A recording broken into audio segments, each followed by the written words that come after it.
देखिए, ये रूल सरकार ऐसे ही नहीं लाई है, ये बहुत एक गहरा षड्यंत्र है।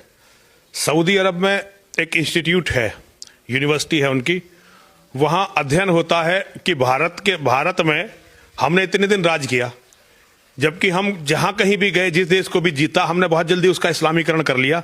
भारत में इतने दिन हमने राज किया, फिर भी यहां इतनी बड़ी तादाद में हिंदू कैसे बचे हुए हैं?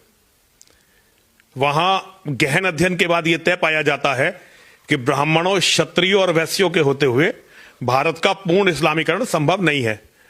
तो अब एक संस्थान शुरू किया जाता है इसी लक्ष्य को लेकर, यूनाइटेड अरब अमीरात में, दुबई में।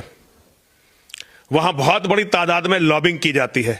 हिंदुओं के बहुत बड़े बड़े नेताओं को बुलाया जाता है, धर्माचार्यों को बुलाया जाता है, बड़े बड़े प्रभावशाली व्यक्तित्वों को बुलाया जाता है। उनको हर तरह का मनोरंजन का सामान दिया जाता है, उनकी सीढ़ियां बनाई जाती हैं और उन्हें पैसा भी बहुत दिया जाता है, उन्हें बहुत ताकतवर बनाया जाता है और भारत के लिए षड्यंत्र शुरू किया जाता है। भारत के बड़े बड़े बिजनेसमैन जो हवाला से व्यापार करते हैं, उनके गुप्त उन्हें ब्लैकमेलिंग की तैयारी की जाती है।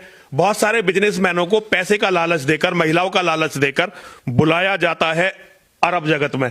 केवल यूनाइटेड अरब अमीरात या केवल सऊदी अरब में नहीं, अरब के जितने भी देश हैं, कोई किसी को कुवैत में बुलाया जाता है, किसी को कहीं, किसी को कहीं, किसी को कहीं, और उन्हें पैसा कमवाया जाता है, पैसे का लालच दिया जाता है।